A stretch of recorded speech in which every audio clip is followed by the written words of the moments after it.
Hey folks, it's New Hampshire Hbbyloggr back at ya. Well, we had the power outage there the other night, and I woke up at 12:30 in the morning, and the house was real quiet, and there was no lights. So the first thing I do is I throw my pants right on backwards, put my boots on the wrong feet, and I hustle right on down to the gasifier. It's because I got to plug in that outdoor furnace, make sure the circulators stay going. So I tripped and stumbled, got myself down here, and we survived the power outage. I finally fired up one of the little generators here after I had got the circulators going into the battery bank for a while, and then I jockeyed things around. So next day comes along, and I said, well, I gotta charge those batteries back up. So I fire up the gasifier, and everything's going good. I'm 6 for 6 so far. 6 straight days of running this thing. Had a lot of fun, and you know, an hour here, 2 hours there, something like that. But just you got to keep current on this stuff.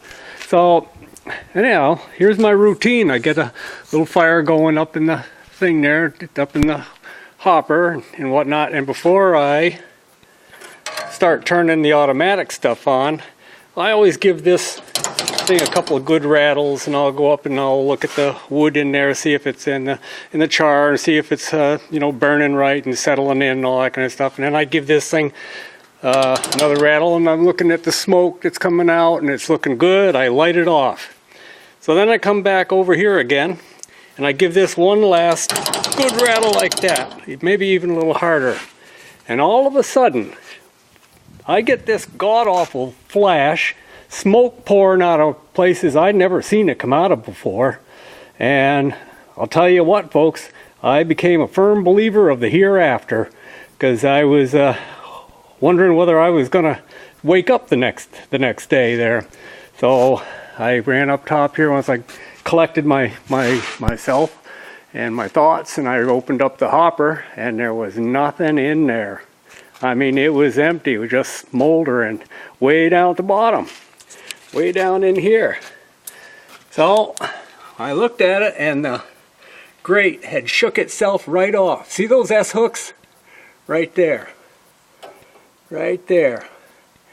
It was a hard enough rattle that it shook those S-hooks right off, or at least one of them. And then the whole thing, of course, tipped right down. I dumped the whole thing right down there. Of course, mind you, this whole thing was filled up with wood gas. And that's what happened, was that thing decided to, well, it had to relieve itself, and in big fashion. So anyhow, Hbbyloggr is going to make some changes here. I've seen it on a couple of the other guys' builds and whatnot, and I've had this kind of set up for, well, since I built the thing. And of course, you got to remember, this is just a temporary build that I was going to do just to see if it worked, and now it's getting more involved than that. But I had this thing. It was kind of an electrical conduit thing here, or something. I don't know what the heck it was. But anyhow,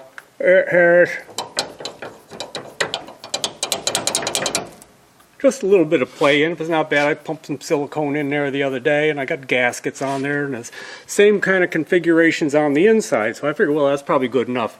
Well, I never would have believed that I would see a stream of fire flying out of the side of that thing, and smoke and everything else. So I said, well, that's got to be one of my air leaks right there. But I mean, it was a little violent, you know. I mean, you got to expect that once in a while. So anyhow, here's the plan. I'm going to take that all apart. I'm going to take that and cut it right out of there. I'll unbolt it and take that whole thing right out of there. Of course, I've got the, let me see if I can get up in there. I guess you can see it. That's about what it looks like on the inside. So I'm about ready to undo this little tiny Allen screw that's right in the bottom of that. And I'm going to push the whole thing inside, take the lever off, and I'm going to push that all inside there and take it all apart. And I'm going to replace it with this. This little honey right here. I just went over to the lathe, and I'd chuck up one side at a time with the pipe on it, one end cap at a time. And so I've got, let me see, anybody got a third hand?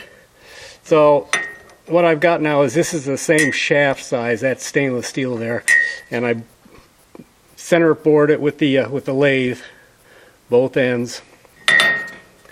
So I'm going to cut out a nice ring of big washer of stainless steel. It's probably 2 or 3 inches around, and that's going to go on there. I'm going to weld that ring right to here, and it's going to be formed for the barrel. Okay, following me? Okay. And then I'm going to take some of this stove insulation, this gasket stuff, and I'm going to put a punch right down through the middle of it, slide that shaft through, and I'm going to push that right inside of that pipe, and I'm going to silicone it too. See what I'm doing?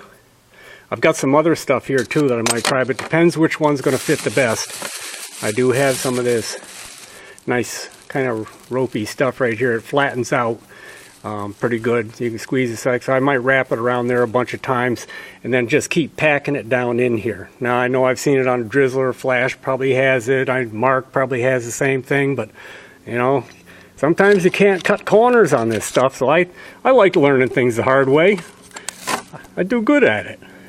So that's what the plan is. So I'll get this down insulated in there, and then this is going to get welded, or not welded, but I'm going to screw it right into the side of that with that big washer on, welded to here. I'll push that in, reconnect it, so this is going to be totally sealed, and I think that's going to be the might be my salvation someday. You never know.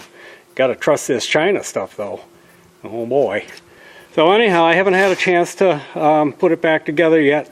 I'm going to change these S-hooks, and I'm going to put in some kind of clevises there, you know, the ones with the nuts on them there, so that these things aren't going to shake loose again.